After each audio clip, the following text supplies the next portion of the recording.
मानिक ने जैसे ही नीलम का नाम लिया, नीलम ने तुरंत जवाब दिया। नीलम की आवाज सुनकर वो तीनों पीछे मुड़े और आश्चर्य से नीलम को देखने लगे। तुम्हारा नाम नीलम चंद्रवंशी है? जी हाँ। तुम इस स्कूल में कब से टीचर का काम कर रही हो? 2 साल से। ओह, वैसे तुमने अपनी पढ़ाई किस स्कूल से की है? जी, इसी स्कूल से।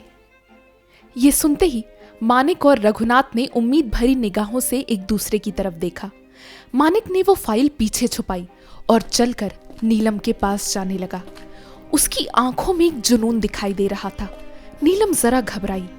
नीलम के पास पहुंचते ही मानिक ने उसकी आंखों में देखा और पूछा, क्या तुम राजकुमारी शैलजा को जानती थी?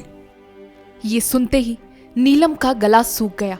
उसकी आंखें बड़ी बड़ी हो गईं और उसके माथे से पसीना छूटने लगा। क्या हुआ, जवाब नहीं दिया तुमने? मैं कौन राजकुमारी शैलजा? मैं इस नाम से किसी को नहीं जानती। सच कह रही हो? मेरी क्लास है, मुझे देर हो रही है। ये कहकर नीलम तेज कदमों से वहां से निकल गई। मानिक एक बहुत ही समझदार आदमी था और नीलम के हाव भाव देखकर वो समझ चुका था कि नीलम वही लड़की है जिसे वो लोग ढूंढ रहे थे। मानिक के चेहरे पर एक शैतानी मुस्कान छा गई और उसने कहा, रघु, ये चिड़िया तो खुद हमारे जाल में आकर फंस गई। मैं समझा नहीं। इस लड़की के बारे में पता करो। इसका परिवार, बचपन, स्कूल, कॉलेज, हर एक जानकारी मुझे ला कर दो। जी कुंवर साहब। अनुश्री जैसे ही राजकुमार नवीन के कमरे से बाहर निकली, नवीन भागते हुए उसके पीछे पीछे चला गया। अनुश्री के पास पहुंचते ही उसने पीछे से उसका हाथ पकड़ा और उसे रोका। अनुश्री ने तुरंत अपना हाथ छुड़वाया। योर हाइनेस, ये क्या कर रहे हैं आप? अभी कुछ देर पहले तो आप हमें अपना दोस्त बता रही थी और अब हाथ छुड़वा रहे हैं। अनुश्री बिना कुछ कहे इधर उधर देखने लगी। अरे चिल, मजाक कर रहे हैं हम। आप ऐसे अचानक क्यों निकल आई? जी वो मुझे महाराज के पास जाना होगा ना, अभी काम का समय है और काम के समय मैं ऐसे इधर उधर घूम नहीं सकती। बात तो सही है आपकी, काम के साथ लॉयल्टी तो बहुत जरूरी है, पर हम आपसे और बातें करना चाहते हैं। ये सुनकर अनुश्री मन ही मन मुस्कुराने लगी। आपने हमें दोस्त कहा है तो हम अपने दोस्त के बारे में सब कुछ जानना चाहते हैं। अब महल में तो आप हर वक्त बिजी रहती हैं, तो आपसे बात कर पाना बहुत मुश्किल होता है, तो आप ही बताइए इसका सॉल्यूशन। अगर आप चाहें तो हम बाहर कहीं मिल सकते हैं। तो ये हुई ना समझदारी वाली बात। तो आज शाम आपका काम खत्म होने के बाद हम दोनों कहीं बाहर चलेंगे। It's a date. ये सुनकर अनुश्री चौंक उठी। क्या? नवीन हंसने लगा। उसने प्यार से अनुश्री के गालों को हाथ लगाया और कहा, आप कितनी जल्दी डर जाती है, बड़ा मजा आता आपको चढ़ाने में। आप मेरा मजाक उड़ा रहे हैं? अरे नहीं नहीं, हम ऐसी गुस्ताखी कैसे कर सकते हैं?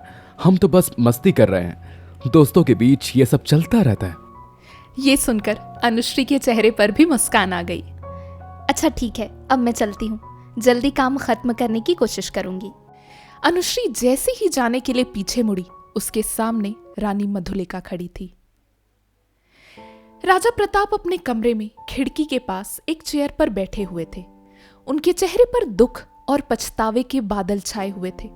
वो समझ चुके थे कि अब अपनी बेटी के साथ साथ उन्होंने अपने इकलौते बेटे को भी खो दिया है।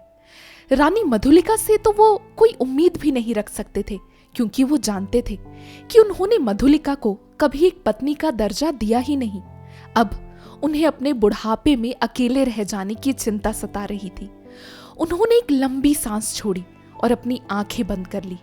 कुछ देर वो उस चेयर में झूलने लगे और अचानक उनके चेहरे पर एक मुस्कान छा गई। वो अपने पहले प्यार को याद करते हुए सोचने लगे। रात का समय था। एक लड़की सुनसान से बगीचे में एक पेड़ के नीचे बैठी हुई थी। वहां घना अंधेरा छाया हुआ था और पास रखी एक लालटेन से थोड़ी रोशनी निकल रही थी। वो लड़की एक गीत गुनगुना रही थी।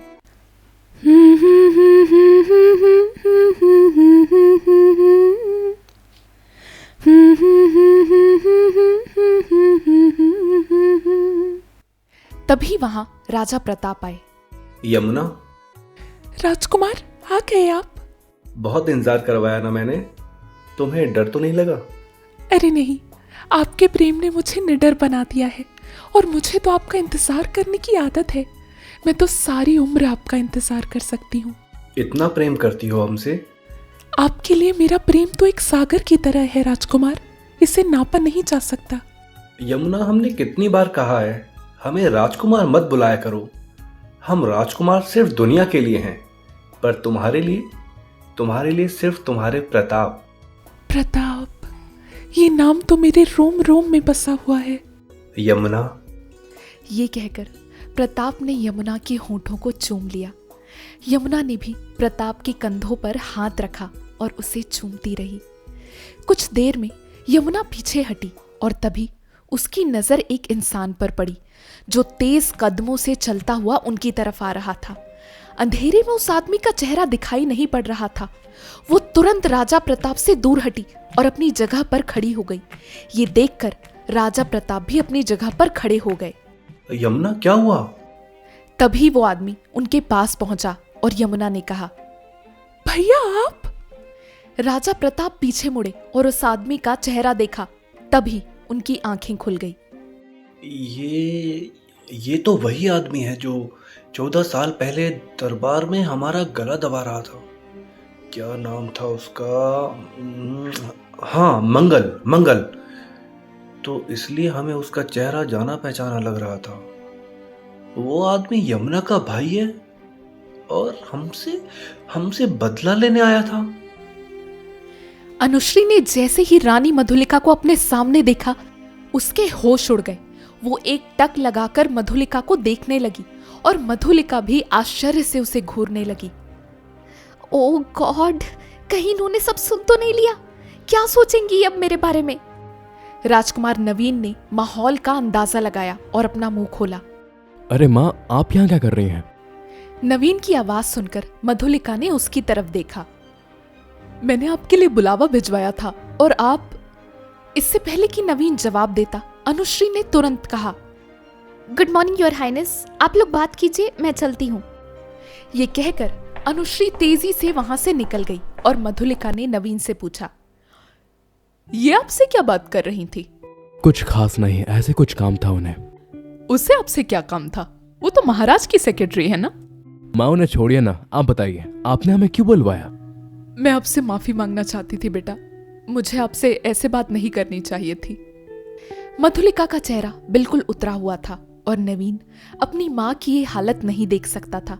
उसने अपनी माँ का हाथ पकड़ लिया और कहने लगा, नहीं माँ, माफी तो हमें मांगनी चाहिए। गुस्से में हमने क्या कुछ नहीं कह दिया। I am really sorry. नहीं बेटा, आपका गुस्सा जायज था, पर आप हमारी मजबूरी समझते हैं ना? यस माँ, हम सब समझते हैं और अभी अभी किसी ने हमें महसूस कराया है कि हम कितने लकी हैं कि हमारे पास पेरेंट्स तो हैं।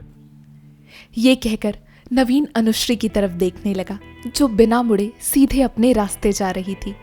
नवीन के चेहरे पर एक मुस्कान थी। मधुलिका समझ गई कि नवीन अनुश्री की तरफ देख रहा है और उसकी मुस्कान देखकर मधुलिका के माथे पर शिकंद आ गई। अगले दिन सुबह सुबह रुक्कू और गुड्डी झोपड़ी से बाहर एक चटाई पर बैठे हुए थे। उनके हाथों में कुछ जंगली फल थे जिन्हें वो बड़े चाव से खा रहे थे। कुछ दूर पर उनका सरदार हाथ में एक बंदूक लिए उसे साफ कर रहा था।